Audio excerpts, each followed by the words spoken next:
So I'd like you to take a moment and think about everything you've learned through the internet. All of the knowledge you've gained, the connections you've built, the ideas that you've shared.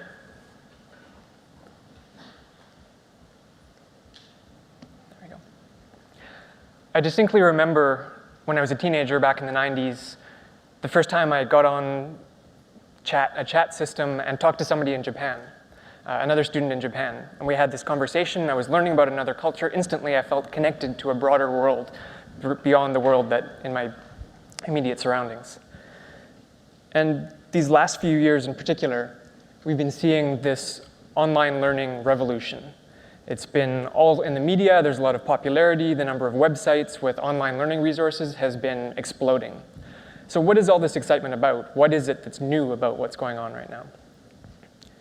So there are a couple ideas that have been extolled as the virtues of these sorts of systems. One of them is this idea that we can now flip the classroom, that we can have students on their own time watch videos to fill the role of watching a lecture, and then spend the classroom time doing something more productive, like having the teachers engage with the students, mentor and coach the students, work together on problems.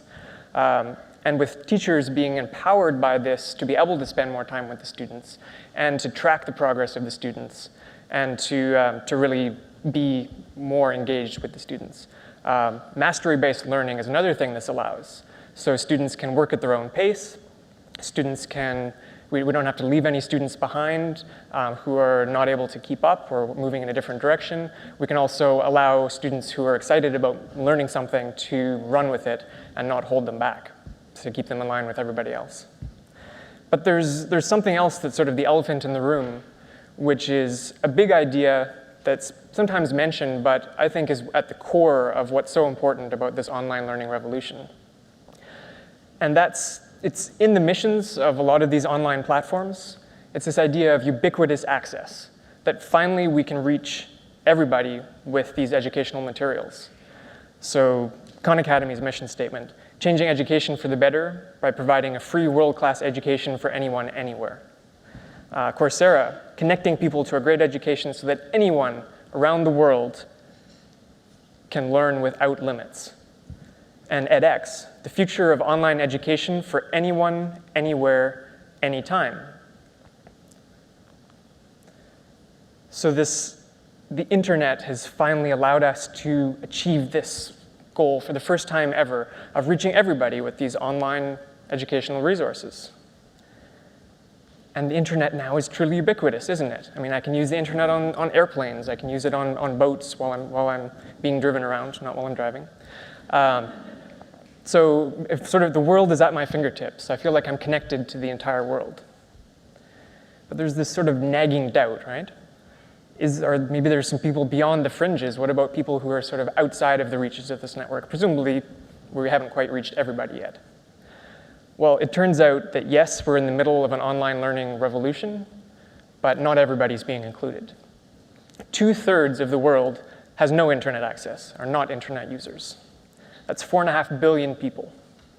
So this network that we think of as completely ubiquitous is not reaching 2/3 of the world. And of the 1/3 that does have access, many of those are through low bandwidth or expensive bandwidth connections that don't allow them to engage with a lot of these sorts of resources.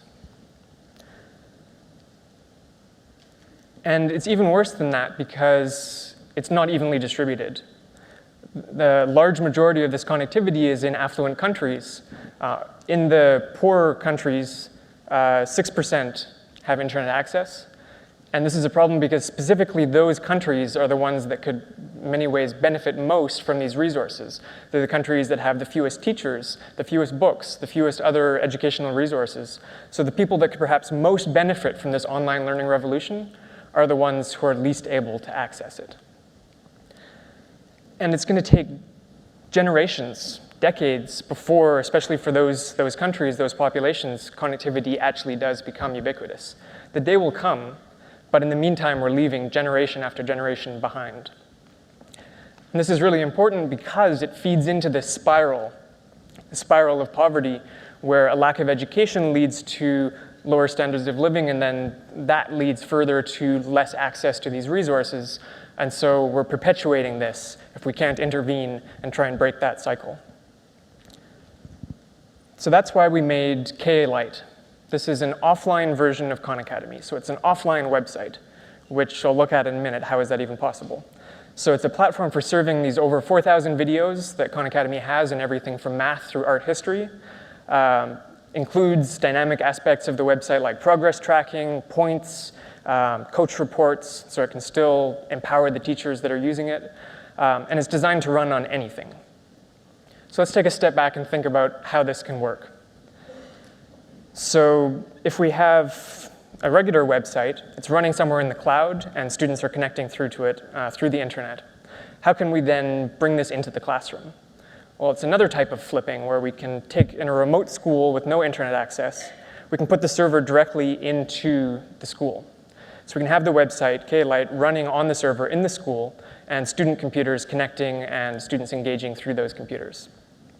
Even better, we can replace an expensive high-power computer with this inexpensive Raspberry Pi device, which is enough to power dozens of client devices. And this is a $25 device built by a nonprofit in the UK that's now been shipping over 1 million units around the world. So using these low-cost technologies, client devices such as the Akash tablet, which prices are coming down for students to $25, $30 in India, low-cost technology is finally going to be a bridge to allow us to bridge this connection gap in the interim. Of course, there's the question, how can we get the content in there in the first place?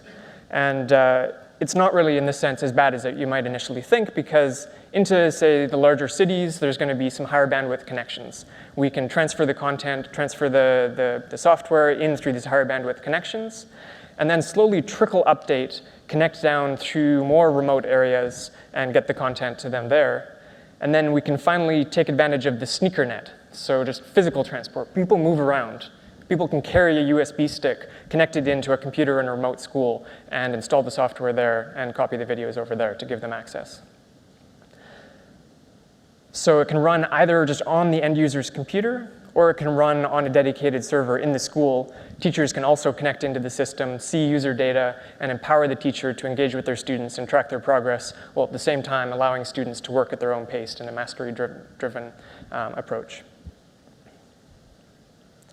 So we're also working on making it peer-to-peer so that you can have any two devices that come in contact with very low friction without requiring any technical knowledge. They can share synchronized information, synchronized content back and forth with one another so that we can really leverage the sneaker net to help get content distributed as widely as possible. So this all might sound very nice, but does anybody actually care? Does anybody use it? Turns out, well, so we just launched a few months ago. So we're just in the very early stages, but people are using it. So this is just a subset of some of the places that KA Lite has been installed and running and connecting back to a central server. So this is a subset because these are the ones that have internet and low bandwidth connections or people testing it out where there is internet to get it installed. So these are locations, hundreds around the world, where KA Lite has been installed and tested. I don't have time to talk about all of these, and we're still learning about all the cool stuff that's being done, but I just want to highlight a couple of the ways it's being used. We're partnering with Open Learning Exchange for deployment in Ghana, where they're deploying to 5,000 students in 20 schools in rural Ghana that have no internet access, flipping the classroom there.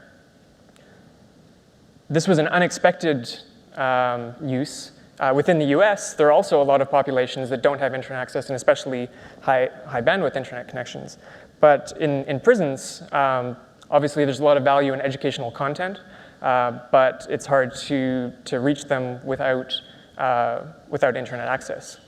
So Edward has been using KA Lite in a prison in Washington State, and he's talked about how it's changing his life and allowing him to find a new path for himself. In Bhutan, the first Raspberry Pi, this is that computer Raspberry Pi, was distributed in Bhutan, is being used for KA Lite. So there was an interesting post about how they're in a country where internet access has only very recently even been made available at all. KA Lite is able to bring some of these resources into students there. And this is an interesting story. So the Sparks family is they did a road trip from London down through Africa several years ago with their infant son. Now their son is, I think, 4 or 5, and they're planning a road trip leaving in June, going all the way from Alaska down to South America. And they're going to be taking K-Lite, distributing it to communities along the way, as well as using it directly with their son to help keep up his education as they're on the long trip. And this was another use case that surprised us. So even at the University of Cape Town, which is one of the top-ranked universities in Africa, they've made a local installation of K-Lite for their students to use. And that's because students there have a 3 gigabyte cap on their bandwidth. But if they access within the local network, they don't have to, it doesn't contribute to that cap. So even at one of the most prestigious universities, one of the top 100 universities in the world, they've installed this to help take advantage of, to help get around the fact that they don't have good internet connectivity. So I'm the person up here telling you about this, but I'm very, very grateful to be part of a large team, the Foundation for Learning Equality, that's making this happen. So Foundation for Learning Equality's mission is to connect the disconnected and to help make universal education truly universal. And I really want to thank all of that team. It includes students here at UCSD, as well as open source developers on the project around the world, and more people are getting involved. I really want to thank the team and thank you, and please join us in the offline learning revolution.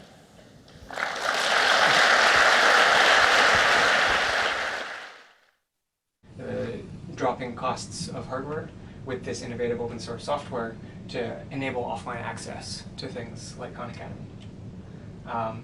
And here it's some of the things like you saw on the K-Lite website, just giving a basic sense of what K-Lite is and what it enables, how it works.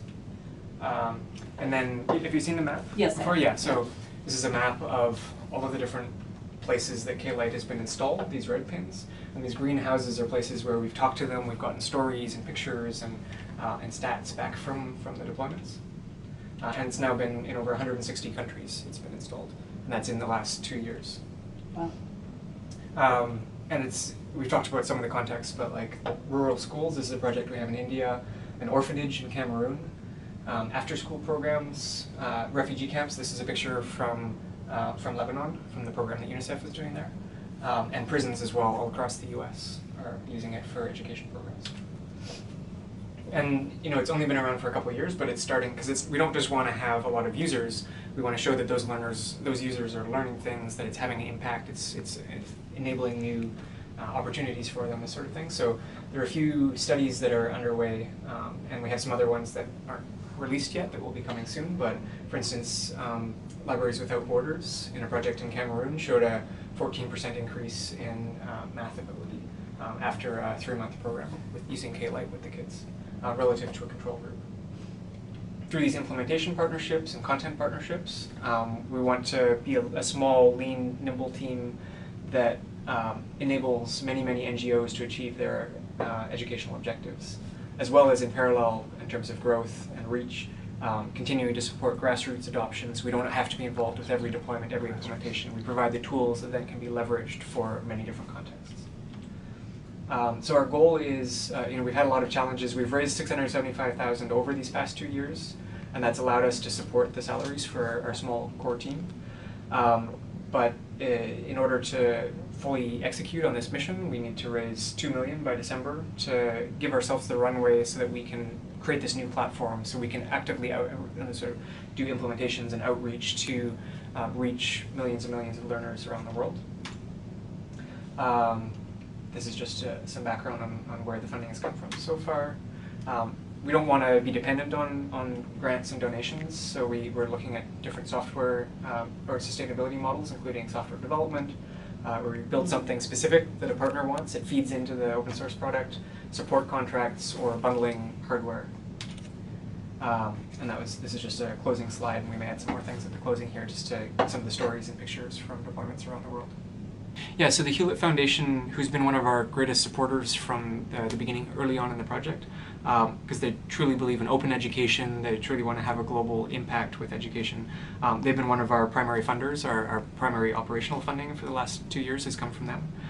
They're going to hopefully be convening a funders meeting within the next month or so in the Bay Area where we can bring together foundations that also believe in international education, wanting to support underserved learners around the world, to figure out how we can build out this runway and build this next generation platform that's going to reach millions of learners around the world. Thank you. Thank you.